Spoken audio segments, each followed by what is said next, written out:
या गोष्टीचा राज्य सरकारवर काही परिणाम होतो का? म्हणजे नागरिक सरकार अतिशय संवेदनशील आहे.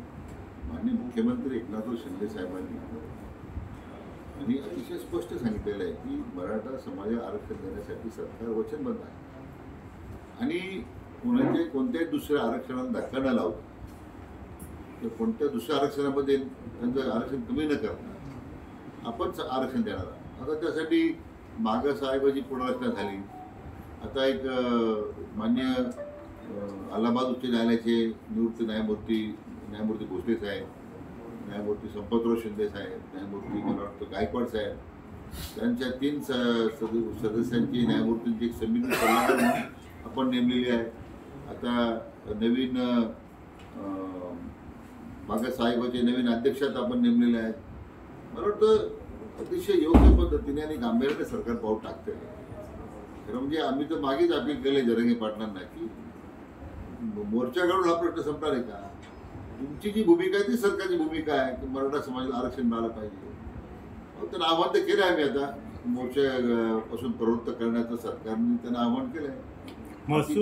त्यांना तीच विनंती आहे. कायदा सुव्यवस्थेचा प्रश्न निर्माण होईल नाही असं सरकारचं काम करणार आहे.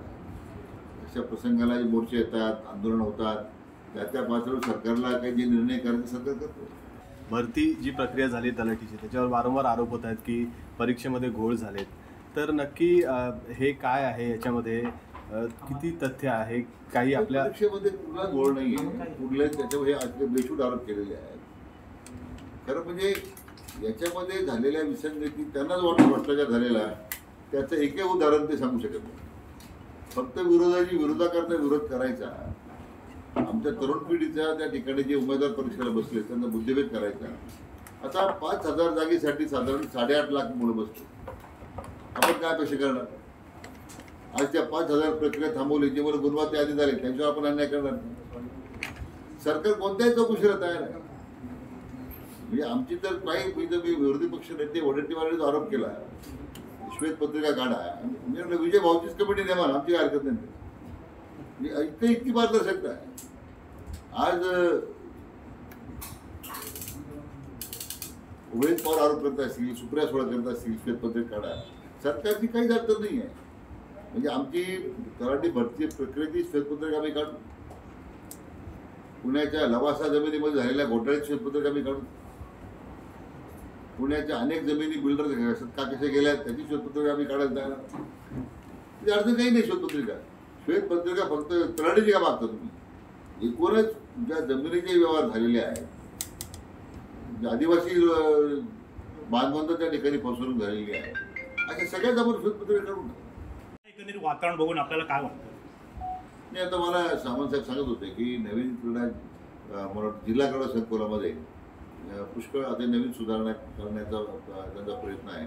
पण एक गोष्ट चांगली आहे की महसूल विभागाच्या आता प्रत्येक विभागामध्ये स्पर्धा होतात.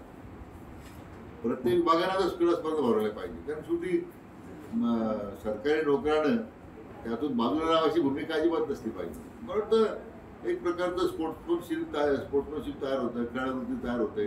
दैनंदिन रोजच्या कामातून थोडं हटके अनेक विभागाच्या विभागाच्या लोकांशी चर्चा होते, ओळखी होतात. एक चांगलं वातावरण निर्माण होण्यामध्ये स्पर्धेमुळे मदत होते. एक महिन्याच्या विरोधात अनेक वेळा लढलेले, पण आता एखाद्या विशिष्ट ध्येयासाठी राज्यात एकत्र आलेत. काय एकंदरीत एकमेकांच्या बद्दल आपल्याला काय वाटतं? कसं करताय कारभार आपण एकत्रितपणे? कारभार पाहतोय आपण कसं चाललंय. उत्तम चाललेलं आहे. सरकार जनतेच्या अपेक्षा पूर्ण करते. 2.5 वर्ष सरकार फेसबुकवर होतं, आता आमचं सरकार प्रत्यक्ष ग्राउंडवर आहे, लोकांमध्ये. राहुल नार्वेकरांच्या निकालावर आपण समाधानी आहात? हो. शेवटी जो राहुल नार्वेकरांनी अध्यक्ष म्हणून निकाल दिलेला आहे, आम्ही त्याचं स्वागतच केलेलं आहे. सत्याचा विजय झाला हीच मी माझी प्रतिक्रिया त्यावेळी दिली. मराठी भरती बाबतीमध्ये आता काही निर्णयाचा पुन्हा विचार करतो. अंतिम निकाल आपण जाहीर करतोय. जाहीर झालाय आता ती भरती प्रक्रिया पूर्ण पारदर्शक पद्धतीने झालेली आहे. आणि रोहित पवारने जे आरोप केलेले आहेत 25 लाख 30 लाख घेतले, मी त्यांनाही सांगितलं की तुम्हाला कोणी 25 लाख घेतले तेव्हा नाव तरी सांगा. नाहीतर तरी तो आरोप सिद्ध करावा, नाही तर मग शेवटी परिणामाला सामोरं जाण्याची तयारी ठेवा. या संदर्भात रोहित पवारांवर गुन्हा दाखल करणार? हो, करणार. आम्ही कायदेशीर पद मागवले. साहेब, वाळूचं धोरण जे शासनाने जाहीर केलंय, वाळू धोरण, त्याच्यामध्ये अजूनही लोकांना वाळूचा धोरणाच्या बाबतीत त्रास होतोय. 750 रुपये वाळूचा दर असला तरी डेपो आणि लोकांना मागणी वाहतूक खर्च हा लोकांना फार भुर्दंड पडतोय आणि जेवढी पाहिजे एखाद्या मला छोटंसं बांधकाम करायचं पण त्या प्रमाणात वाळू मिळत नाही. त्यात काय बदल करणार असं वाटते, काय करावा? नागपूर अधिवेशनामध्ये आपण जे म्हणता तुम्हाला बरोबर आहे, ते चर्चा झाली वापरामध्ये. मला वाटतं या आठवडाभरामध्ये वाळू धोरणामध्ये ज्या ज्या त्रुटी होत्या किंवा मागणीप्रमाणे पुरवठा होत नाही किंवा अधिकचा भार मग तो नागरिकाला सहन करावा लागतो, ते सगळ्या त्यातून आपण नवीन काही निर्णय करतोय. मला वाटतं एवढं 8 दिवसाचं धोरण जे आहे. रत्नागिरी जिल्ह्यातल्या तत्कालीन 2 अधिकाऱ्यांच्या वादामुळे जे भूसंपादनाचे प्रस्ताव मुंबई गोवा हवेचे काही रखडलेत लवादात, ते अनेक प्रकरणात मुंबईत आहे पण अजून याचा निर्णय लागत नाही. तत्कालीन त्यावेळेचे अप्पर जिल्हाधिकारी आणि जिल्हाधिकारी या दोघांमधला तो वाद होता. पण त्या वादाची त्याच्यातून जे डिस्प्यूट निर्माण झालं त्यातून त्या लोकांना नाक भुर्दंड पडतोय. अजूनही त्यांच्या मोबदल्याचे किंवा लवादाचा प्रश्न निकाली निघत नाही. मी म्हणजे मदत पुनर्वसन विभागाकडून त्याची कार्यवाही होते, पण तरी मला वाटतं मी त्याची आपण सांगितल्याप्रमाणे माहिती घेतो.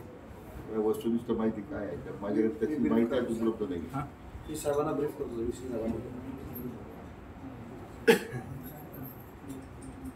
आगामी लोकसभा निवडणुका येत आहेत, तिन्ही पक्ष सरकारमध्ये आहे. काय लोकसभेचं चित्र असेल?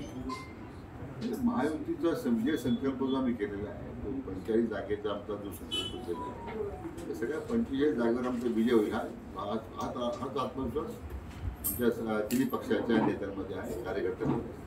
तलाठ्यांची रिक्त पद आहेत, नायब तहसीलदारांचे, त्या बाबतीत काय धोरणात्मक निर्णय होण्याची शक्यता आहे? आता 5000 तलाठ्यांची जी रिक्त पदं आहेत त्याची परीक्षा पूर्ण झाली, निकाल जाहीर झाला.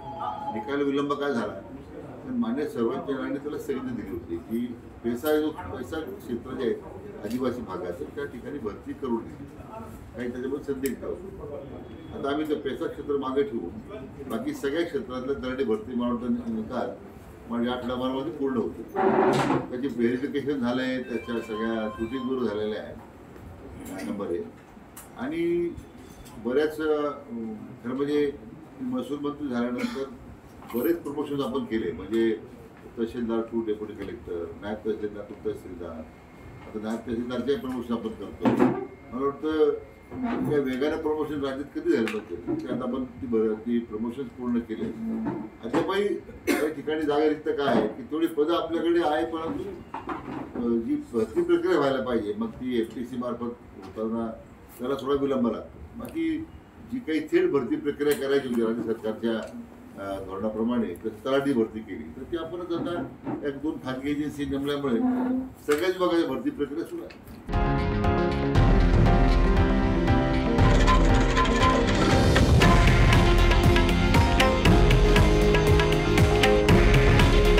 हे आहे देशातील नंबर 1 न्यूज नेटवर्क आणि आपण पाहत आहात TV9 मराठी.